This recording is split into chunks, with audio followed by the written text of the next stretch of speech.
Hoy en la, hoy en la sesión de formación continuada tenemos con nosotros al doctor Cai Vilanova, que es profesor universitario de radiología de la Universidad de Girona, radiólogo senior de nuestro servicio y director de la RM de la Clínica Girona. Adelante, Cai, cuando quieras. Muy bien, Marta, buenos días. Muchas gracias a la invitación, sobre todo a Salva. Y como podéis ver, el tema es, vamos a abordar qué causas puede que no detectemos un cáncer de próstata. Es significativo en resonancia magnética. Bien, lo que les voy a mostrar es justamente un trabajo que hemos elaborado con varias compañeras, varios compañeros, como pueden ver, distintos centros. Y este trabajo se va a presentar, bueno, se ha presentado ya, pero va a estar disponible como póster en el próximo Congreso Europeo, que como sabéis va y tiene dos fechas, la primera el próximo mes de forma virtual y también de forma presencial el próximo mes de julio, y con lo cual lo que yo les voy a contar también estará disponible, no solo en la plataforma evidentemente, pero también con algo más de extensión en el próximo Congreso como póster. Bien, el objetivo, primero, ¿cuáles son las causas que nos pueden hacer que no detectemos un cáncer? Con lo cual, va a ser importante entender la radiopatología que puede hacer que un cáncer no lo veamos en resonancia, ya sea biparamétrica como multiparamétrica. No todo es adenocarcinoma, el 95%, la mayoría del cáncer de próstata es un adenocarcinoma, pero hay algún cáncer que no es un adenocarcinoma, y con lo cual es un cáncer atípico, y la imagen en resonancia es absolutamente atípica, con lo cual debemos reconocer también que hay cáncer de próstata atípico al que no estamos acostumbrados a ver en el día a día. Hemos de saber aspectos técnicos de protocolos, como hemos comentado precisamente, y muy importante en lo que es la toma de biopsias, porque es un motivo frecuente de falsos negativos en detectar un cáncer de próstata. Y finalmente, no menos trascendente, precisamente, las posibles ambigüedades, limitaciones, interpretaciones con la guía PIRADS y, por supuesto, la experiencia. Con lo cual, vamos a hacer una breve mención para entrar en contexto de la resonancia. Vamos a valorar cómo es la histopatología del cáncer de próstata y cuáles son estas causas. Causas en correlación precisamente a la histopatología con la resonancia. Causas de la técnica, la calidad de la técnica. Causas en la déficit en la toma de la muestra. Cáncer atípico. Y interpretación en la guía PIRADS con las consideraciones finales. Bien, esto lo hemos comentado, que hoy en día la detección del cáncer de próstata pasa sí o sí por hacer una resonancia. Cuando esta resonancia, y por esto hemos comentado, que requiere que proporcionemos qué grado de sospecha en base a la guía PIRADS, cuando esta guía PIRADS proporcionamos un informe en que a partir de un PIRADS 3, aquí la guía clínica hoy en día, recomendación absoluta de hacer biopsia. Y esta biopsia como mínimo exige que alguna muestra sea dirigida, es decir, a la lesión de sospecha. Y más o menos se puede extender con biopsia sistemática.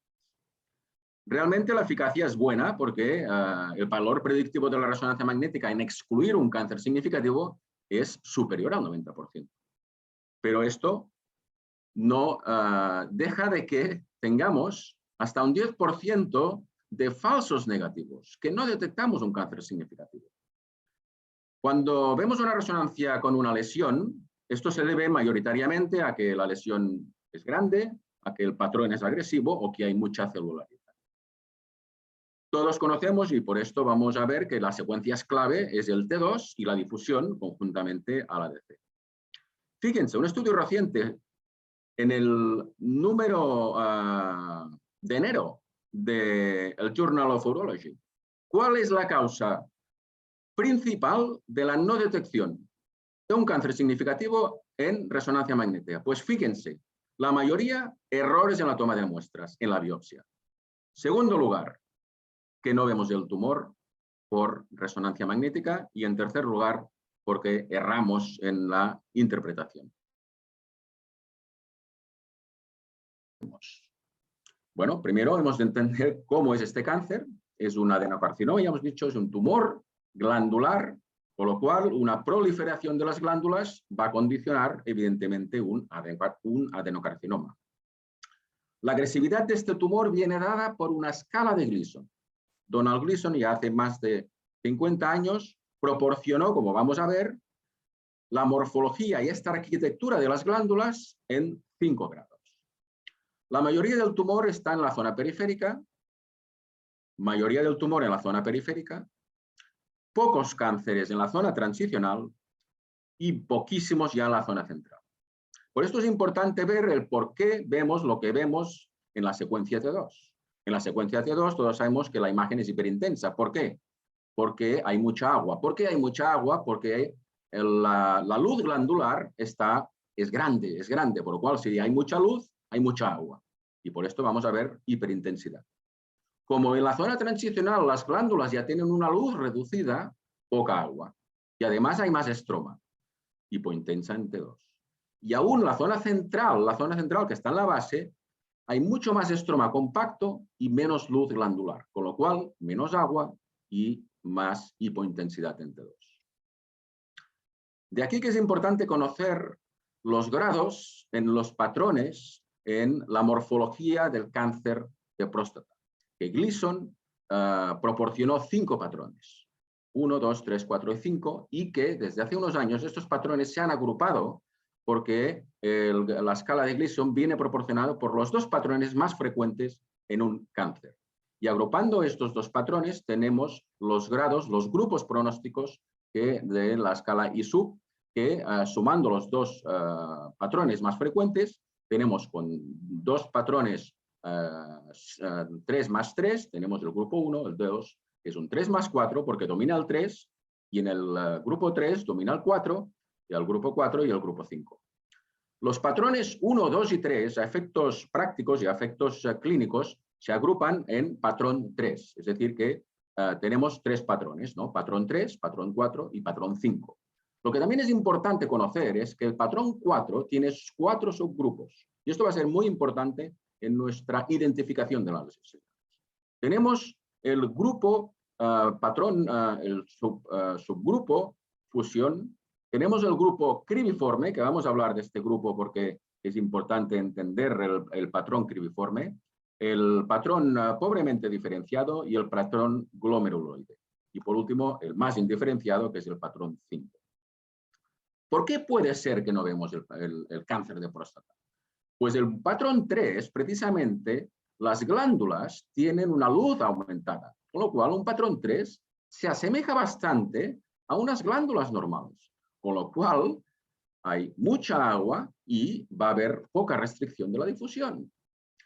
Y vamos a ver el patrón 4, que es un patrón agresivo, que es el cribiforme, pero precisamente la luz glandular está aumentada, con lo cual hay mucha agua. Si hay mucha agua, no va a haber restricción de la difusión. Y vamos a abordar el patrón cribiforme porque es una causa de que no detectemos un cáncer significativo. Cuando ya tenemos un patrón 4 de fusión o pobremente de glándulas pobremente formadas o un patrón 5, evidentemente, en este caso hay poca agua, vamos a tener restricción de la difusión, hay más celularidad, incluso hay más vasos, con lo cual vamos a tener más perfusión a medida que tenemos un patrón, en este caso, de mayor escala. Fíjense, un patrón periférico normal, un patrón de aumento de la luz glandular, pero fíjense un patrón 3 que también tiene relativamente aumento de la luz glandular, con lo cual no vamos a ver restricción de la difusión.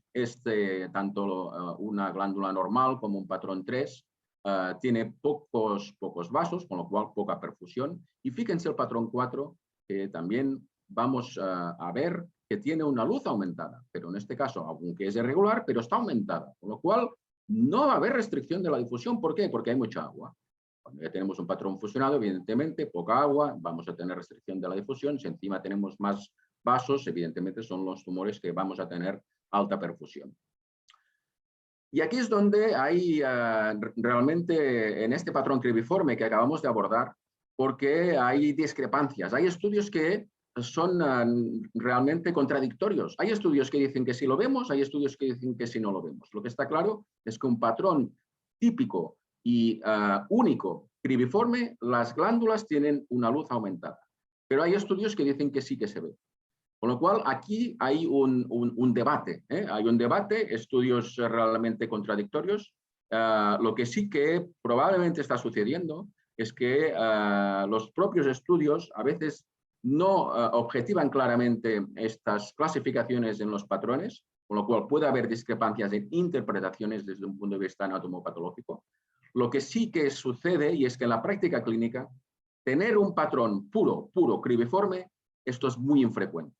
Con lo cual, esto es uno de los motivos que puede que sí que veamos este patrón, pero probablemente porque está junto a otros patrones. Porque un patrón cribiforme puro es relativamente poco frecuente en la práctica clínica y esto puede justificar. Pero esto sí que es importante que podamos establecer claramente esta visibilidad o invisibilidad de estos patrones, porque claro, lo que supone que precisamente el patrón cribiforme, que es un patrón agresivo, desde un punto de vista clínico, si demoramos las biopsias porque no lo vemos, evidentemente vamos a demorar diagnósticos de cáncer de próstata significativo. Con lo cual, este es un punto que aún debemos y no está evidentemente cerrado la visibilidad de estos tumores. Y el cáncer lo vemos en dos secuencias, que es la clave. El T2, porque si hay muchas células vamos a tener hipointensidad, y si hay muchas células vamos a tener restricción de la difusión, y la imagen típica de un cáncer, hipointensidad en T2, hiperintensidad en difusión, hipointensidad en ADC, que evidentemente es cuando hay mucha celularidad, y este es el aspecto típico y clave en poder detectar un cáncer significativo. Con lo cual, fijémonos los factores que nos condicionan que en una imagen de resonancia yo pueda ver un cáncer, porque el patrón sea bajo, un patrón 3, un patrón 3+4, porque el tumor sea pequeño, que no lo pueda ver, que hayan pocos vasos, que haya mucho estroma y poco epitelio, que haya mucho patrón cribiforme, como acabamos de ver, que haya un PSA bajo y que no haya prácticamente hipoxia, a diferencia de si hay mucha hipoxia, si hay un PSA elevado, si hay un patrón cribiforme, cuando hay poco estroma y hay mucho epitelio, cuando hay muchos vasos, cuando evidentemente el tumor es grande y cuando tenemos un patrón Gleason elevado. Fíjense este ejemplo. Este paciente tiene un PSA de 18, un paciente joven, y la resonancia no me muestra ninguna focalidad en la zona periférica. Esto es un PIRADS 2, pero este paciente va a hacerse la biopsia porque hay alta sospecha de que tiene un cáncer. Y fíjense la imagen de patrón cribiforme puro. Todo lo que ven en rojo es agua, con lo cual mucha agua, no hay restricción, no vemos este cáncer por resonancia. Y también el tamaño. Fíjense también este paciente con un PSA que es elevado, pero tampoco excesivamente. ¿Y por qué este paciente, que esta resonancia es absolutamente negativa, va a hacerse la biopsia? Porque clínicamente tiene un PSA que ha doblado en un año. Con lo cual este paciente se hace la biopsia y tiene un cáncer en la zona periférica izquierda. Y después de la prostatectomía se confirma el tumor con un Gleason 3+4, es decir, que domina el patrón 3, no solamente que el tumor es pequeño, sino que además tiene un patrón que difícilmente lo vemos en resonancia magnética porque tiene mucha luz glandular, con lo cual poca restricción.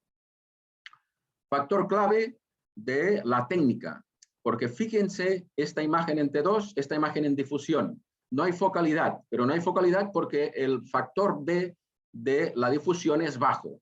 Y esta misma imagen con un factor B, que es el que requiere para hacerse una resonancia magnética, vemos una clara focalidad.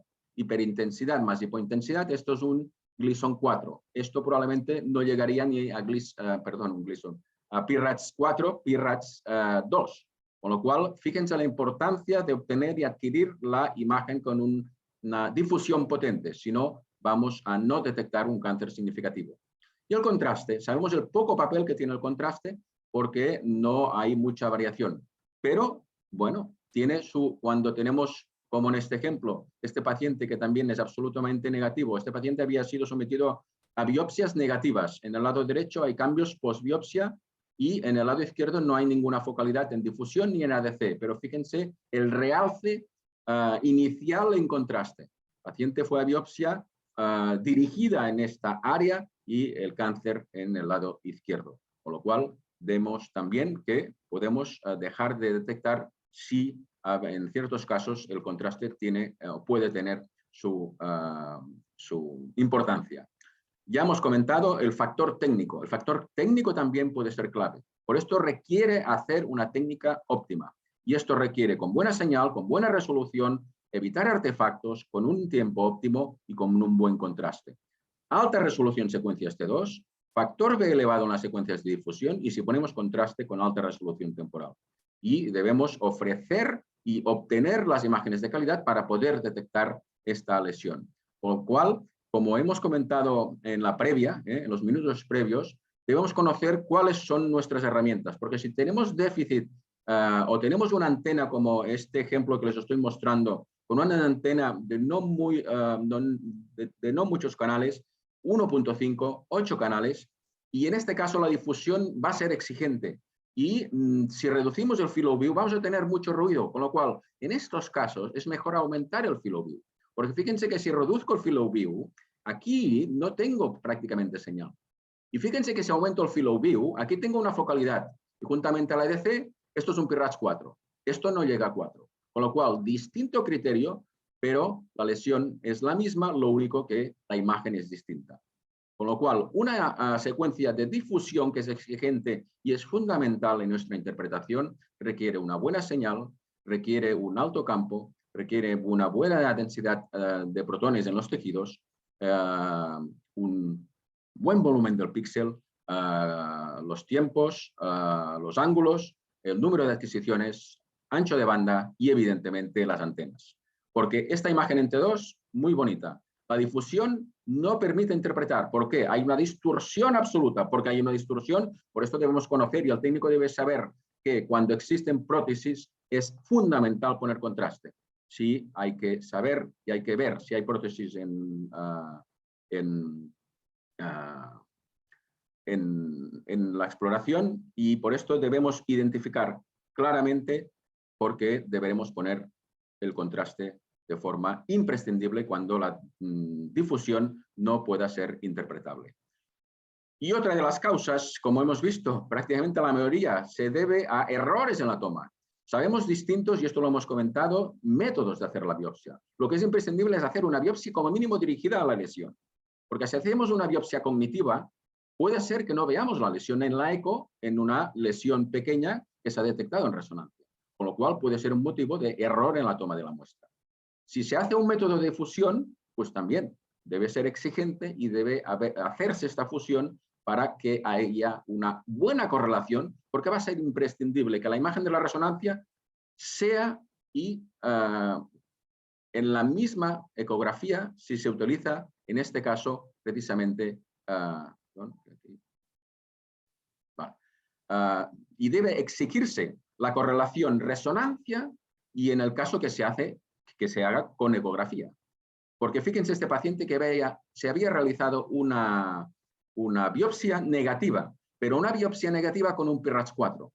Con lo cual, si realmente este es un PIRADS 4 y hay alta sospecha, debemos hacer una biopsia dirigida con los métodos que tengamos. Pues en este caso se hizo en la propia resonancia y una sola muestra fue suficiente para poner la aguja donde la difusión me está marcando. Con lo cual la aguja va donde está la difusión. En este caso vemos un Gleason 4+3 en esta previa biopsia negativa. Y sobre todo en áreas donde puede ser difícil de localizar en la biopsia. Este paciente también había sido sometido a biopsias negativas, se había hecho una resección transuretral, como ven, es una próstata pequeña, y tenemos un PIRADS 4 muy claro, pero es en la zona anterior, con lo cual debe ponerse la aguja en la zona anterior. Y también la siguiente biopsia se hizo en la propia resonancia y en la zona anterior, donde el ADC claramente, donde la difusión se marca donde la aguja debe dirigirse y automáticamente se toma la muestra y una vez más un Gleason 7 en un paciente previa biopsia negativa. O en zonas laterales, en zonas de la base, como puede ser esta pequeña lesión de 7 milímetros en el lado derecho de la zona periférica de la base y estos 7 milímetros en el momento de hacer la biopsia vemos la lesión, dirigimos, marcamos dónde debe ir la aguja dirige y una sola muestra suficiente para hacer un Gleason 3+4. Y no todo el cáncer va a ser adenocarcinoma, la mayoría, 95%, pero incluso cáncer epitelial que no es adenocarcinoma y evidentemente otras lesiones atípicas. Porque fíjense, esta lesión que evidentemente ni es hipointensa en T2, ni restringe en difusión, ni es hipointensa en ADC. Y es una lesión expansiva que incluso tiene un realce atípico, que incluso hacía una cierta proliferación periuretral. Se tomó la biopsia en este paciente con un PSA elevado, evidentemente, adenocarcinoma mucinoso. O fíjense este joven paciente con un PSA aumentado, que evidentemente vemos que es una lesión sumamente atípica, pero si nos dirigimos solo con el PIRADS, bueno, la verdad es que parece encapsulada y encima está en la zona transicional. Pues claro, una zona encapsulada en la zona transicional, esto sería, si nos pusiéramos estrictos en el PIRADS, casi sería un 1 esto, pero evidentemente, por esto, como después vamos a abordar, seguir a pie de la letra el PIRADS nos puede ocasionar falsos negativos. Bueno, este sería un ejemplo y un cáncer de próstata, perdón, sumamente atípico de un tumor estromal con cierta malignidad, que es el STUC. Y vamos a valorar precisamente la guía PIRADS, que todos debemos conocer cuáles son los criterios. Zona periférica, lesión focal, restricción de la difusión, sospecha. Si no, no hay sospecha. En la zona transicional, otros criterios, porque es una zona heterogénea y que más o menos con la difusión nos marca una clara sospecha. Bien, estos son los criterios que tenemos que seguir. Bien, pero también va a ser importante la experiencia. Fíjense, este paciente joven que ya fue a resonancia con 45 años porque tenía sospecha de que podía tener un cáncer. La interpretación en aquel momento se hizo que no había una clara focalidad, aunque había una cierta hiperintensidad, pero no era nodular, y el ADC no se interpretó de que pudiera ser hipointenso. Por esto es clave, porque este paciente volvió a hacerse una resonancia y la interpretación, ajustando bien, porque es muy importante ajustar bien las ventanas, sacar la señal de fondo, y aquí vemos ya más hiperintensidad, más focalidad, y encima si ajustamos muy bien al ADC, por esto es importante ajustar bien los contrastes, las ventanas en la interpretación, y esto claramente hiperintenso, claramente hipointenso, y este paciente con un Gleason 3. Y por esto no el PIRADS se trata solo de hacer una puntuación, porque estamos interpretando pacientes, no estamos interpretando imágenes. Y una de las decisiones, muchas veces cuando vamos a poner un PIRADS 3, debemos poner recomendaciones. No se trata solo de poner números, porque aunque la guía no está marcada, y esto es uno de los déficits, a diferencia de la guía BIRADS de la mama, que sí que incluye aspectos clínicos. En la guía PIRADS no incluyen, pero es importante. ¿Por qué? Porque tenemos un PIRADS 3 y no sabemos si hemos de poner que haya un seguimiento a cuánto tiempo, si hay que hacer biopsia o no hay que hacer biopsia. Y este es un ejemplo de una imagen en la zona transicional, no muy mal delimitada, aunque claramente en difusión.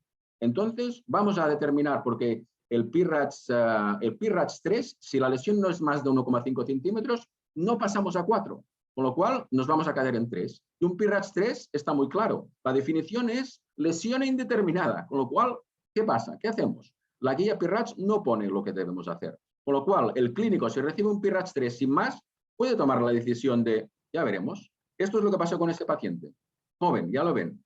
Y no volvió a hacerse una resonancia hasta 2 años después. Bueno, al valorar de nuevo esta resonancia, parece que esto está aumentando. Claramente, en la recomendación se dijo, hay que hacer biopsia, y encima se recomendó, evidentemente, al menos dirigida. Bueno, se hizo dentro de la resonancia, solo 2 muestras fue suficientes para observar un Gleason 4+4 en este ejemplo.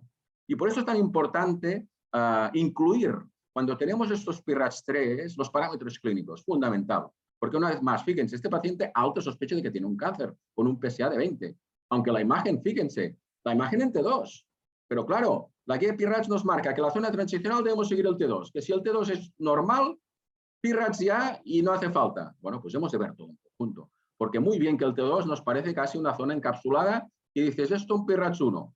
Pero es que aquí tienes una restricción de la difusión y con un paciente que nunca se ha hecho una biopsia, bueno, pues este paciente con un PIRADS que se interpretó de 3, bueno, al cabo de 1 año se volvió a hacer la resonancia. Y bueno, aquí la recomendación fue clarísima. Hay que hacer una biopsia a este paciente con un PSA que sigue siendo muy elevado, de 20, y evidentemente, fíjense, solo 2 muestras fue suficiente para obtener el Gleason 7 de este paciente.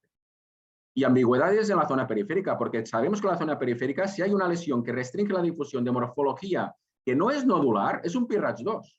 Con lo cual, podemos hacer que esta lesión que vemos en T2, en difusión y en ADC no la vemos.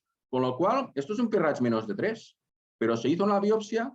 ¿Por qué? Porque esta lesión parecía que muy intensa, que incluso tenía dudas de si se podía extender por fuera. Se hizo la biopsia y vemos un Gleason 4+3, que criterio PIRADS no era estrictamente de sospecha. Y, por supuesto, la morfología, porque la morfología de una lesión lineal, aunque sea restricción de la difusión, es un PIRADS 2. Esto nos marca la guía.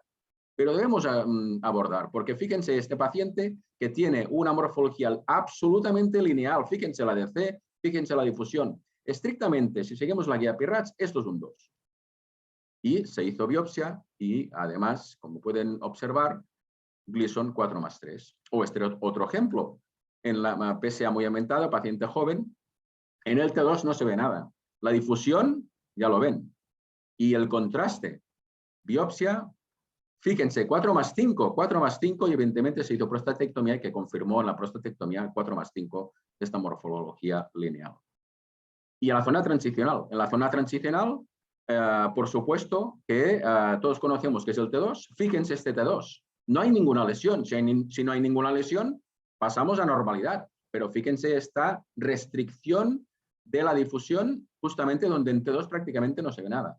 Con lo cual, podríamos pasar de un PIRADS 1, pero en este caso, a pesar de que estrictamente podría ser 1, la recomendación fue que debía hacerse una biopsia.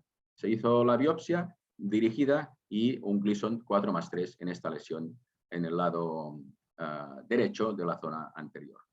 Y uno de los aspectos que todos conocemos es los nódulos en la zona transicional, porque evidentemente un nódulo típico es un PIRADS 1. Un nódulo atípico con restricción de la difusión pasa a ser un 3. Con lo cual, fijémonos lo importante que es determinar si una cosa es típica o es atípica.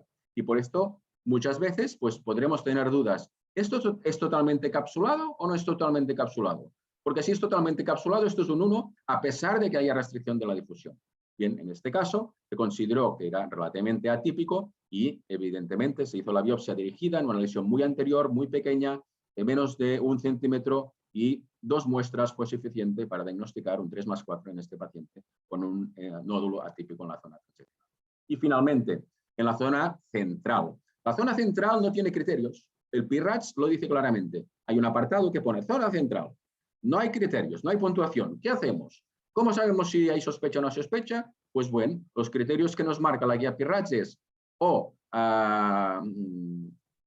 un realce intenso y focal, o asimetrías en T2, ADCs y en difusión. Pues bueno, esto es un poco el ejemplo de este joven paciente que tiene una asimetría en T2, que tiene la lesión en la zona central, como vemos, derecha, restricción de la difusión y, evidentemente, se recomendó, bueno, se puede poner un PIRADS, pero la guía no tiene un score para la zona central, pero en este caso se puede poner y considerar que evidentemente se trata de un PIRADS que requiere biopsia, es decir, que más allá de poner puntuaciones, lo importante es recomendaciones y si hay que recomendar una biopsia, como fue el caso, se recomendó la biopsia y también solo 2 muestras fue suficiente para diagnosticar, fíjense, en 4+4 en este joven paciente con una biopsia dirigida en esta. Con lo cual, todos conocemos que vamos a dejar de detectar o podemos dejar de detectar.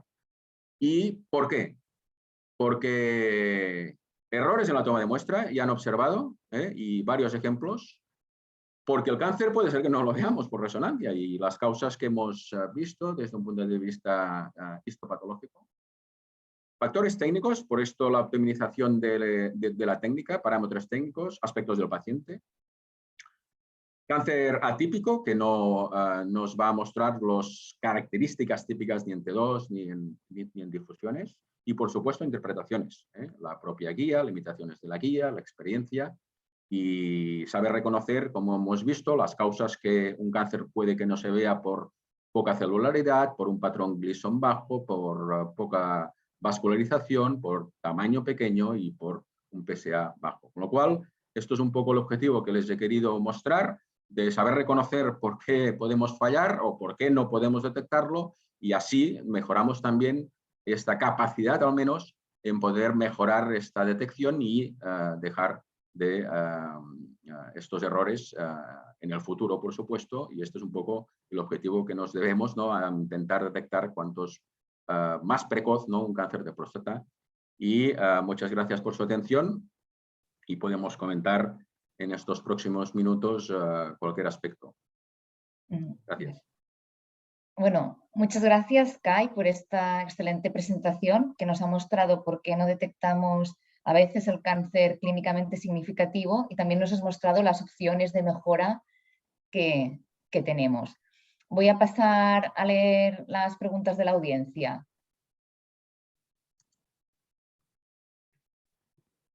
Vale. La primera pregunta es de Salva. ¿Tú crees que el informe de RM de próstata debe ser cualitativo solo o podría incluir la valoración cuantitativa de ciertos biomarcadores? Sí, sí, bueno, claro, esta pregunta, bueno, es fundamental y está muy claro que la respuesta es mixto. Cuantitativa sí o sí, porque es fundamental y hoy en día, por ejemplo, parámetros, bueno, ya no solo tamaño, pero el ADC es muy importante en nuestra interpretación y hoy en día en el seguimiento activo de cáncer de próstata no significativo que tiene un papel relevante en poder determinar. Con lo cual, biomarcadores que va a ser importante en nuestro informe y, por supuesto, cualitativo también, porque nosotros ya hemos mostrado que debemos describir y poner el texto, o sea, no se trata solo de una escala 1 a 5, sino que nuestra interpretación es clave. Y por mucha inteligencia artificial, sí la inteligencia artificial, pero acompañada de nuestro raciocinio. Y evidentemente este raciocinio, por mucha inteligencia artificial, esto no lo puede ofrecer, pero sí que la inteligencia artificial nos va a agilizar en hacer informes. En vez de 15 minutos, pues en 5 minutos lo podremos tener, porque nos va a interpretar, nos va a agilizar esta interpretación. Sí. Vale, la segunda pregunta ya va un poco relacionado con lo que habías comentado, que cuál es la utilidad actual de algoritmos de inteligencia artificial en la valoración de la RM de próstata. Creo que lo has explicado ahora. Sí. Vale. Otra pregunta de Salva. ¿Tú crees que el PSA sigue siendo la herramienta clave de manejo o crees que se debería sustituir por valores de ADC o otros de RM? Bueno, no, claro, el PSA sigue siendo clave porque, claro, es el primer paso antes de decidir si se va a hacer una resonancia o no, con lo cual estos parámetros son complementarios. Es decir, que, bueno, y precisamente la inteligencia artificial, bueno, justamente estamos en un proyecto europeo que estamos integrando todos estos parámetros de resonancia y parámetros clínicos, con lo cual, cuantos más parámetros, mejor pronóstico vamos a ofrecer con la inteligencia artificial, con lo cual, sí, o sea, ninguno va a sustituir a otro. Hay una pregunta del doctor Argimiro García. En caso de prótesis, ¿qué secuencias usas en el dinámico con contraste? No, bueno, la verdad que a pesar de que haya, evidentemente que depende del tipo de las prótesis de cadera, pero bueno, hoy en día con las prótesis que no son las que antiguamente, pero bueno, y la imagen que yo les he mostrado justamente era un contraste dinámico con la secuencia gradiente-eco y que no interfiere, ya habéis visto, bueno, era una imagen paramétrica en color, pero no hay problema en la adquisición normal que se tenga para el dinámico del protocolo de la próstata, aunque tenga prótesis, porque no va a interferir en lo que sí interfiere es la difusión porque es mucho más susceptible y como ya he mostrado en la imagen. Sí. Vale. Hay otra pregunta del doctor Argimiro García, que si quitas la saturación grasa. Bueno, la saturación grasa, una vez más, esto depende del equipo que vayamos. Si evidentemente nos limita en el tiempo, porque nuestro equipo, pues no, al poner saturación grasa ya sabemos que vamos probablemente a aumentar el tiempo de adquisición. Lo que es importante es que el tiempo de adquisición por cada fase sea menos de 15 segundos. Si pones saturación grasa y te aumenta, pues saca la saturación grasa porque podemos hacer una sustracción después y podemos, evidentemente, mejorar el nivel de contraste. Con lo cual debemos conocer cuáles son los parámetros. Esto es lo exigente. Vale, hay una pregunta de la doctora Vicky Garriga. ¿Cuál es tu opinión respecto al peso que debería tener los valores analíticos de PSA, PSA densidad y velocidad a la hora de valorar biopsia única dirigida o biopsia estandarizada? Sí, pues aquí también, sí, o sea, Vicky sí, es un aspecto que en cierta manera, indirectamente, aunque no lo vende, pero y en algún ejemplo sí que lo tenía pensado comentar, pero gracias por la pregunta, porque ahora, y en algún paciente que he mostrado, que justamente si en el informe hubiéramos puesto claramente de recomendar una biopsia, porque este paciente, recuerden un paciente que les he mostrado que tenía inicialmente un PSA de 20, y evidentemente si no tienes una próstata muy grande, esta densidad del PSA es muy elevada, con lo cual un paciente que no tiene ninguna biopsia previa y que tiene un PSA elevado, pues, y que tienes un PIRADS 3, pues este paciente, en nuestra recomendación, por mucha puntuación que pongamos, hemos de poner que este paciente requiere hacer una biopsia. Y evidentemente depende de dónde esté la lesión, si es una lesión que es pequeña o no, pues probablemente tendremos que ir más allá de una biopsia cognitiva para intentar optimizar, como hemos visto, si no el resultado puede ser. Con lo cual, yo creo que es necesario tener en cuenta estos parámetros de la densidad del PSA y de la velocidad del PSA. Sí. Vale. La doctora Alejandra García nos pregunta, ¿el PSA densidad sí o no? Bueno, lo acabo de contestar. Que, Sí, es lo que acabas de Sí, contestar. sí, es importante que tengamos estos parámetros en nuestro informe. Vale. Una pregunta del doctor Maroto. Tal como has dicho, la lectura de la RM es clave para la indicación. Vale.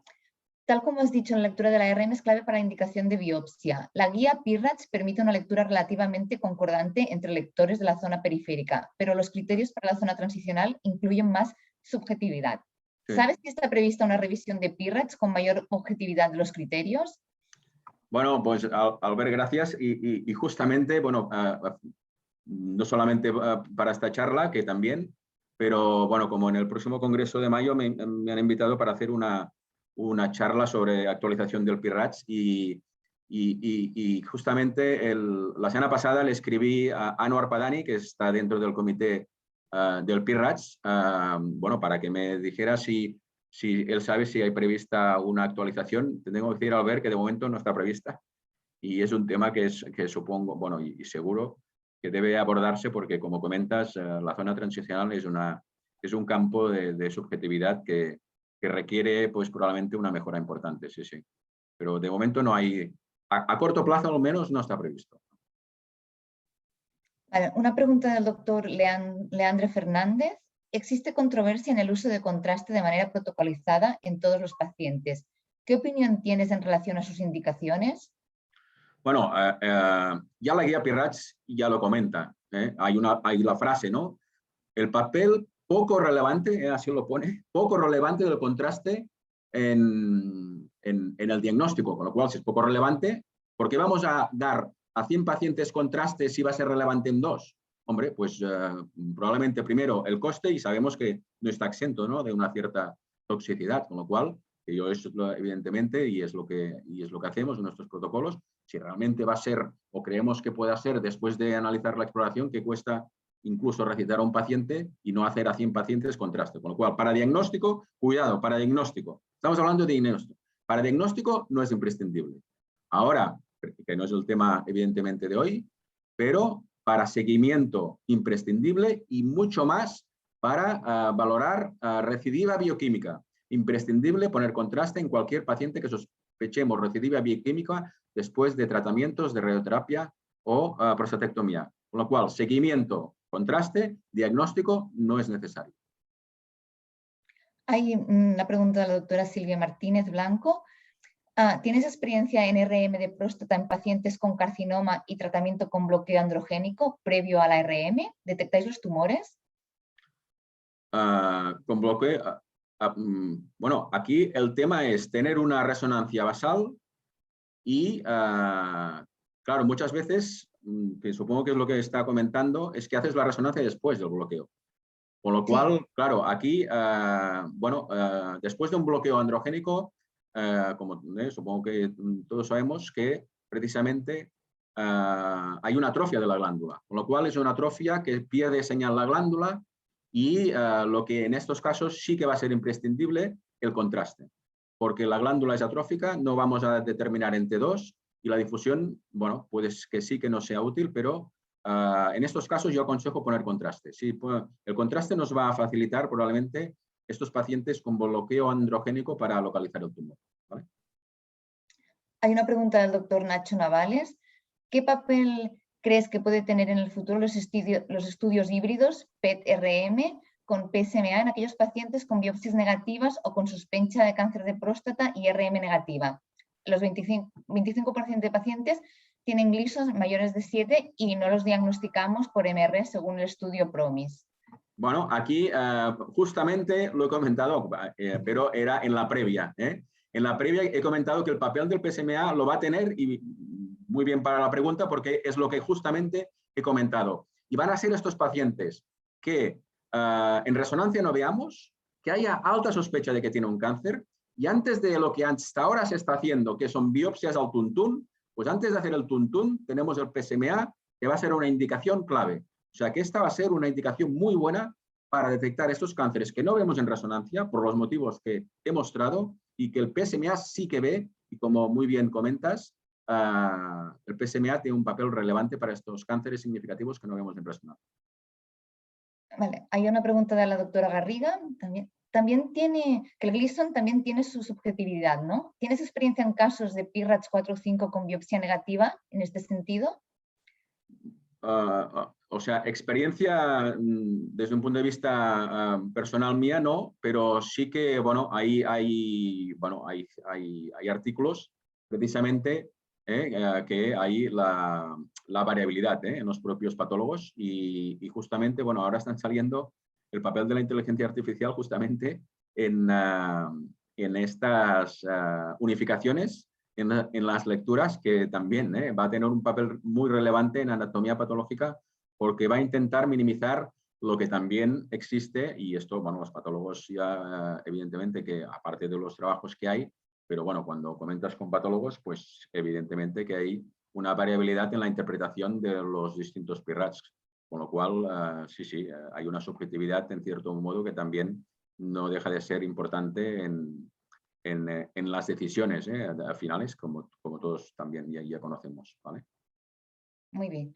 Bueno, voy a dar paso al doctor Carles Nicolau y al doctor Salva Pedraza para si quieren hacer un último comentario.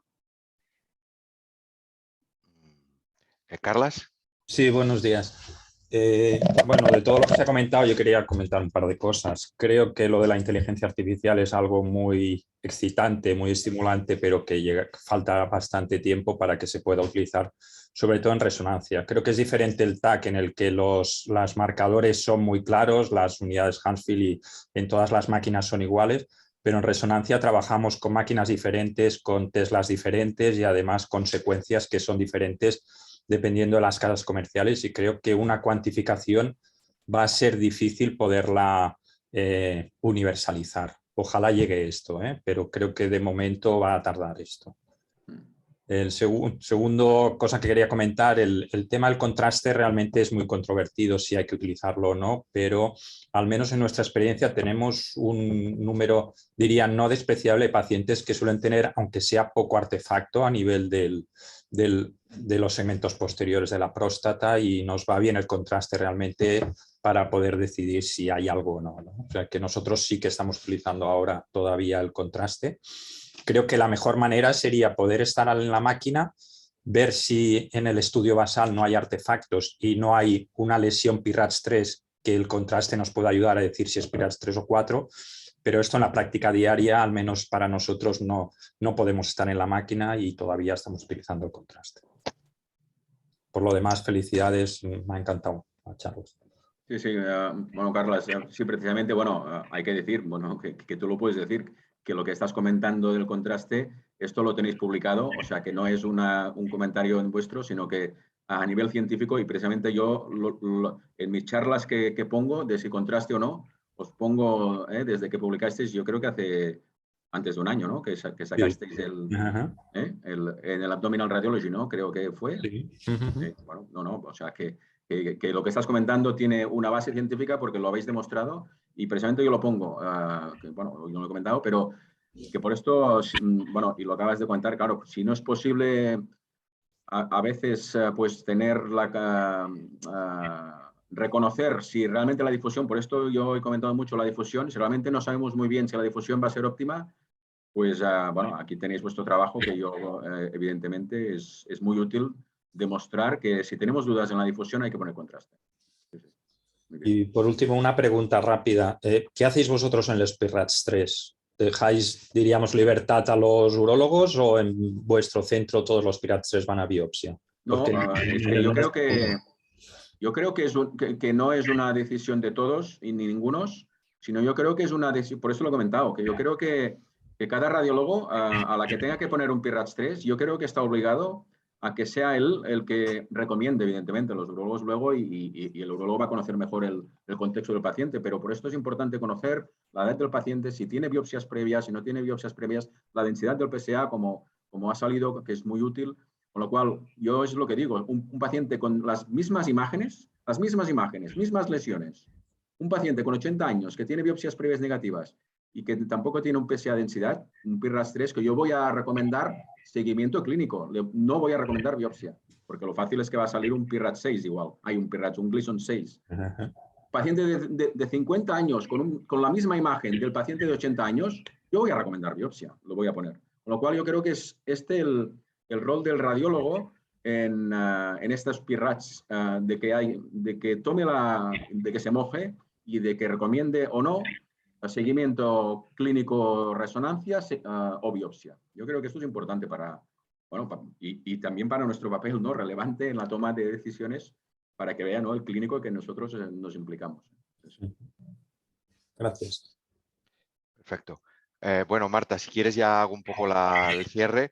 Bueno, primero, Marta, gracias por tu excelente moderación. Carlos, también gracias por tus comentarios acertados. Y Kai, bueno, ha sido magistral como siempre, espectacular la sesión. Yo hago un pequeño resumen siempre. Yo creo que lo que nos has dicho es, por favor, falsos negativos del 2 al 10%. Tenemos que trabajar para reducir estos falsos negativos. Nos has hablado de un poco del informe, nos has hablado del PIRAT, nos has hablado de la histología, nos has hablado de la biopsia. Tenemos que saberlo globalmente y yo creo que nos has puesto una tarea de que tenemos que trabajar este tema y optimizarlo y dar más calidad. ¿Te parece bien este resumen o querías añadir algo, Kai? No, es las conclusiones. Perfecto. Bueno, pues muchas gracias, Kai, como siempre, un placer. Y solo recordar a la audiencia que mañana tenemos al doctor José Joaquín Muñoz Ruiz Canela del Hospital Carlos Haya de Málaga, que nos va a hablar de Fast Track en el tratamiento endovascular de los aneurismas de aorta. Estamos todos invitados. Que tengan todo un buen día. Gracias a todos. Kai, Marta, Vale. Carlos, Gracias, buen día a todos. Vale, buen día. Adeu. Adeu.